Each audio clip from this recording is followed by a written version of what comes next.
नमस्कार। आज हम देख रहे हैं मार्क मैनसन की किताब the subtle art of not giving a fuck के कुछ मुख्य विचारों को एक हिंदी सार के जरिए।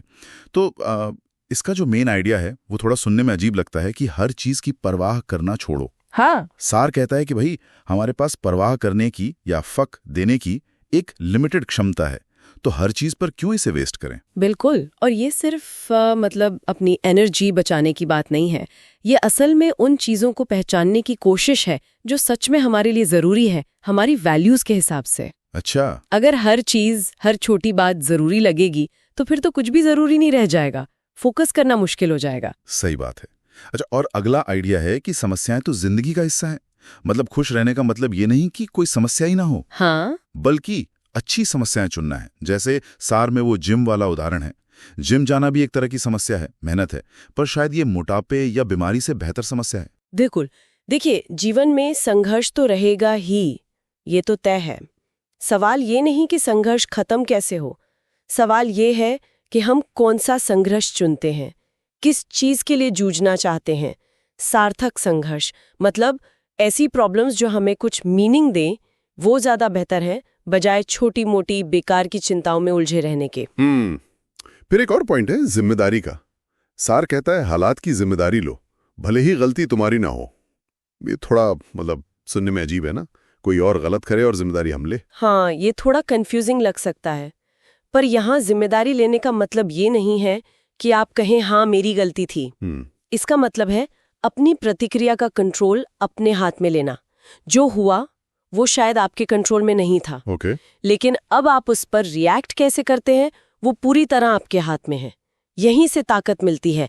आप विक्टिम नहीं रहते, आप सिचुएशन को संभालने वाले बन जाते हैं। ये तो काफी पावरफुल आइडिया है, और शायद इसी से जुड़ा अगला पॉइंट है कि आप कोई बहुत खास नहीं है। हाँ? हम सब आम लोग हैं, सबकी अपनी अपनी मुश्किलें हैं, और खुद को बहुत स्पेशल समझना शायद वो ज्यादा दुख देता है। हाँ, बिल्कुल।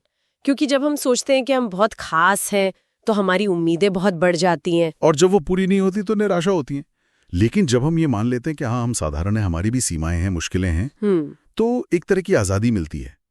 वो लगातार कुछ साबित करने का जो प्रेशर होता है ना, वो कम हो जाता है। सही है। हम ज्यादा प्रामाणिक, ज्यादा ऑथेंटिक तरीके से जी पाते हैं। और ये जीने का तरीका शायद हमारे मूल्यों से, हमारी वैल्यू से जुड़ा है। सार बताता है कि अच्छे मूल्य वो हैं जो हमारे कंट्रोल में हों, जैसे ईमानदारी, मेहनत, और बुरे मूल्य वो हैं जो बाहरी चीजों पर निर्भर करते हैं, जैसे कितना पैसा है, कितने लोग पसंद करते हैं, शोहरत। हाँ, ये अंदरूनी बनाम बाहरी कंट्रोल या मान्यता का खेल है एक तरह से।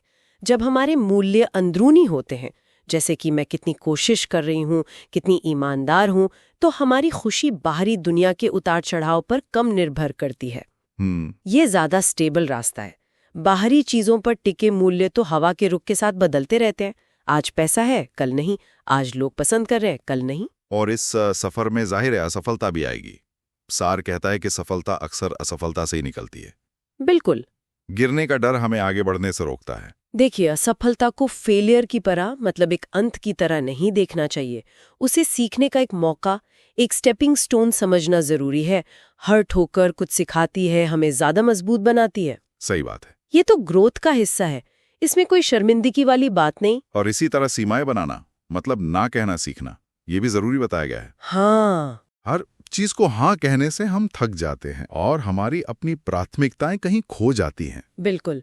और ना कहना असल में स्वार्थ नहीं है। जब आप किसी चीज को ना कहते हैं तो आप असल में अपनी उन चीजों को हाँ कह रहे होते हैं जो आपके लिए ज्यादा महत्वपूर्ण है। अच्छा। ये अपनी एनर्जी, अपना टाइम, अपना फोकस बचाने का तरीका है। ये आत्मसम्मान और क्लियरिटी दिखाता है। और अंत में एक थोड़ी गंभीर बात, मौत का एहसास। ये सोचना कि हम हमेशा यहाँ नहीं रहेंगे, ये कैसे हमें सही मायने में जीना सिखा सकता है। ये थोड़ा अजीब लग सकता है मृत्यु के बारे में सोचना, पर ये एक पावरफुल रिमाइंडर है। ये याद दिलाता है कि हमारा वक्त लिमिटेड है, कीमती है। और जब ये एहसास होता है तो हम ज्यादा ध्यान से सोचने लगते हैं कि हम अपना ये वक्त, अपनी ये ऊर्जा कहाँ लगाना चाहते हैं, कौन सी चीजें, कौन से लोग सच में मायने रखते हैं। ये फिजूल की चीजों से ध्यान हटाने में मदद करता है। समझदारी इसी में है कि हम ध्यान से चुनें कि क्या चीज, क्या मूल्य, क्या लोग हमारे लिए वाकई अहम है। हाँ, और यही चुनने की कला है शायद। जब हम सोच समझकर चुनते हैं कि किन चीज़ों को महत्व देना है, किन संघर्षों को अपनाना है, तो हम एक ज़्यादा संतुष्ट, ज़्यादा सार्थक जीवन की तरफ बढ़ते हैं।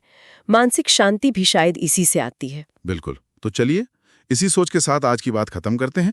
एक सवाल है जो हम सब सोच सकते हैं इस वक्त, ऐसी कौन सी एक छोटी या बड़ी चीज़ है जिसकी परवाह करना हम छोड़ सकते हैं ताकि किसी ज़्यादा ज़रूरी चीज़ पर अपना ध्यान और ऊर्जा लगा सकें।